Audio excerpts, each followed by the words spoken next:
দেশের সম্পদ দেশে রাখলেও হতো, দেশের সম্পদগুলো দেশেও রাখলো না।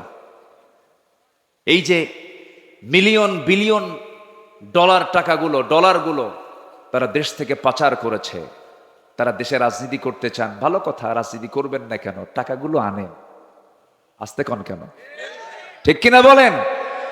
টাকাগুলো ওর বাপের না তো, ওর বাপের টাকা না, টাকাগুলো ফেরত আনো। গত জুলাই 24-এর আন্দোলনে যে সমস্ত মার কোল খালি হয়েছে, সেই সমস্ত মার কোলে সন্তান ফেরত না দেওয়া পর্যন্ত রাজনীতির অধিকার তোমাদের থাকতে পারে না।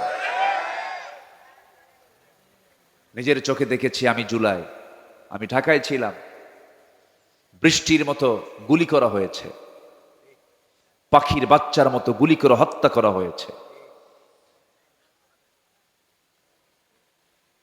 হাত চলে গেছে, পা চলে গেছে, চোখ চলে গেছে। এই জীবনগুলো দিয়েছে যারা, এই জাতির একটা বড় দোষ আছে, ইতিহাস দ্রুত ভুলে যায়, ইতিহাস দ্রুত ভুলে যায়।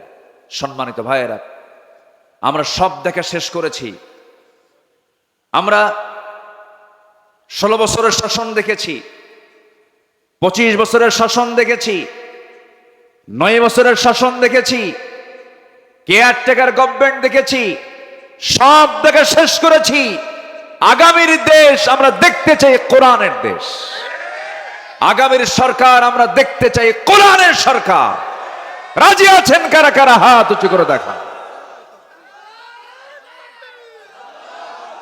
আমরা যখন রাষ্ট্র নিয়ে কথা বলি, আমরা যখন সমাজ নিয়ে কথা বলি, তখন একটা মহলের গায়ে চুলকানি শুরু হয়, আছে কিনা?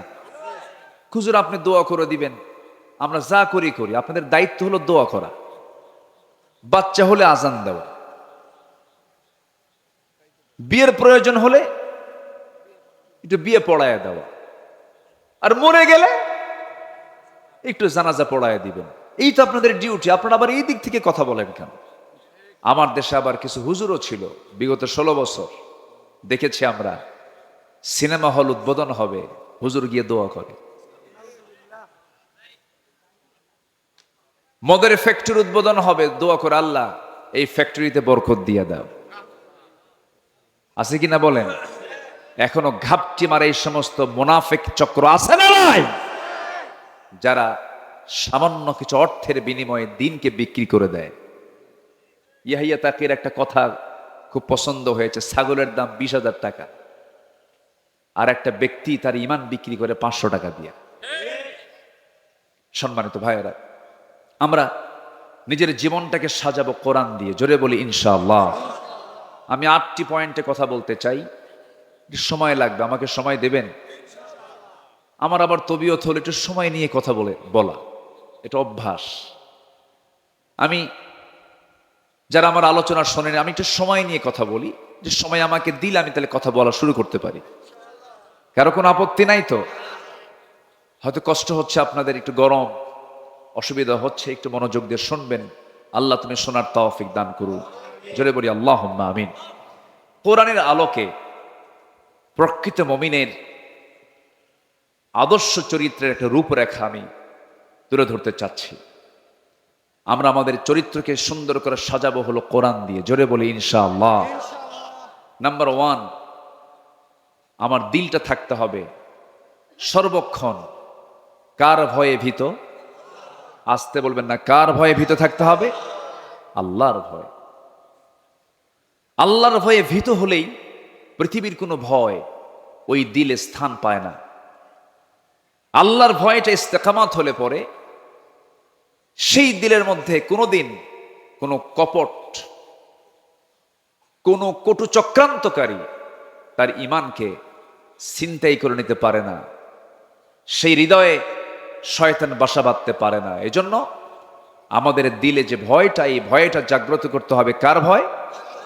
আল্লাহর ভয়। খুব কমন একটা আয়াত, আল্লাহ রাব্বুল আলামিন সূরা আনফালের শুরুতে 2 নম্বর আয়াতে সুন্দর করে আল্লাহ রাব্বুল আলামিন বলছেন, যারা পারেন এই আয়াতগুলো সবারই মুখস্থ থাকা দরকার।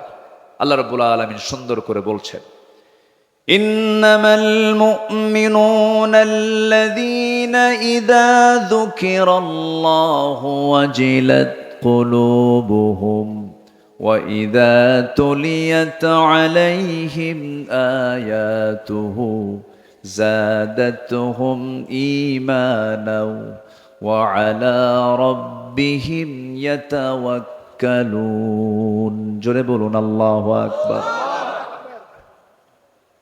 মুমিনের তিনটা দিক আল্লাহ রাব্বুল আলামিনের জায়গায় তুলে ধরেছেন।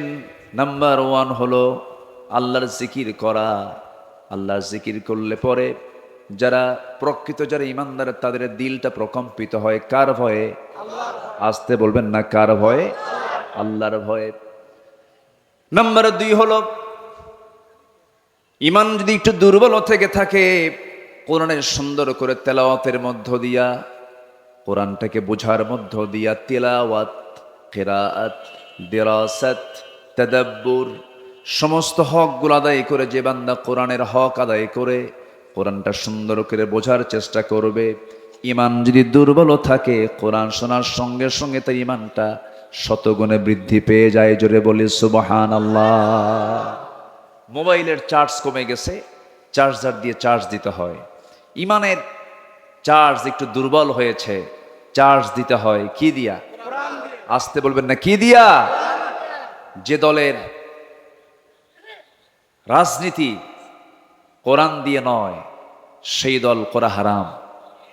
আসতে কন কেন? আসতে কন কেন?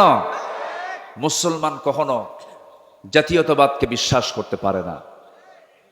মুসলমান কখনো সেকুলারিজমকে বিশ্বাস করতে পারে না। মুসলমান কখনো ক্যাপিটালিজমকে বিশ্বাস করতে পারে না। মুসলমান কখনো মানুষের তৈরি করা কোনো ইজমকে, কোনো মতবাদকে, তন্ত্রমন্ত্রকে বিশ্বাস করতে পারে না। মুসলমান বিশ্বাস করবে কার দেওয়া বিধানকে? আল্লাহর দেওয়া বিধানকে মুসলমান বিশ্বাস করবে। তাহলে কোরআন তেলাওয়াত করলে পরে, কোরআনটার সঙ্গে সম্পর্ক রাখলে পরে ইমানের চার্জ কমে না বাড়ে? আসতে বলবেন না, কমে না বাড়ে? বাড়ে। অতএব যেখানে কোরআন পাবেন, যেখানে কোরআনওয়ালা পাবেন, সেই জায়গায় আমাদের বৈঠক বেশি হওয়া দরকার, তাদের সঙ্গে যোগ সাজস বেশি রাখা দরকার। যেখানে গেলে বিড়ি পাওয়া যায়, যেখানে গেলে পরে ইয়াবার ট্যাবলেট পাওয়া যায়, যেখানে গেলে পরে অস্ত্র পাওয়া যায়, যেখানে গেলে পরে চাঁদার ভাগ পাওয়া যায়, যেখানে গেলে পরে নারী পাওয়া যায়, ওই সমস্ত জায়গাকে আমাদের মাইনাস করতে হবে। ঠিক কিনা বলেন? এমন জায়গা আছে না নাই আমার দেশে? আসতে বলবেন না, আছে না নাই? আছে। সম্মানিত ভাইয়েরা, তাহলে ইমান বৃদ্ধির জন্য মাধ্যম হলো এই কিতাবের সঙ্গে সম্পর্ক রাখা। আর জিকির করলে দিলে ভয় সৃষ্টি হয় কার ভয়? আল্লাহর ভয়। নাম্বার 3 হলো ওই সমস্ত বান্দাগুলো যারা আল্লাহকে ভয় করে, আল্লাহর কালামকে যারা সুন্দর করে তেলাওয়াত করে, ওই সমস্ত বান্দার আরেকটা গুণ হলো ওই সমস্ত বান্দাগুলো জীবনের সকল জায়গায় ভরসা রাখে কার উপরে? আসতে বলবেন না, কার উপরে? আল্লাহর উপরে। আল্লাহের জনগণ ভাবছিল না মরা পর্যন্ত উপায় নাই। আল্লাহ কয় এত হতাশ হলে হয়? আমি কি আল্লাহ নাই? আলাইসাল্লাহু বিকাফিন আবদা। বান্দার জন্য যথেষ্ট কে? আল্লাহ। আসতে বলবেন না, কে? আমরা চাওয়ার চাইতে বেশি পেয়ে গেছি, এটা যেন আমাদেরকে বিপদে না ফেলে। আবার কেমন যেন মনে হচ্ছে আমার কাছে, আমরা বেশি মনে হয় পেয়ে গেছি। এটার জন্য আমরা যেন এই বিগত 16 বছর, ফেরাউন বেঁচে ছিল হলো 1600 বছর, এরা ছিল 16 বছর। সংখ্যার যে মিল হলো কেমনে বুঝলাম না। এটা সংখ্যার মিল আছে কিনা বলেন? চরিত্রর মিল ছিল।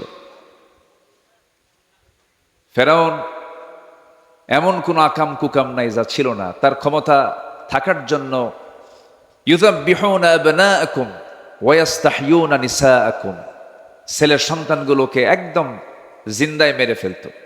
মেয়ে সন্তানগুলোকে জীবিত রাখত। কেন? নেতৃত্ব যেন না তৈরি হয়। নেতৃত্ব তৈরি হওয়ার ভয়ে মার পেট থেকে সন্তান চিরে বের করে হত্যা করত। কত বড় নরপিশাচ ছিল হলো ফেরাউন।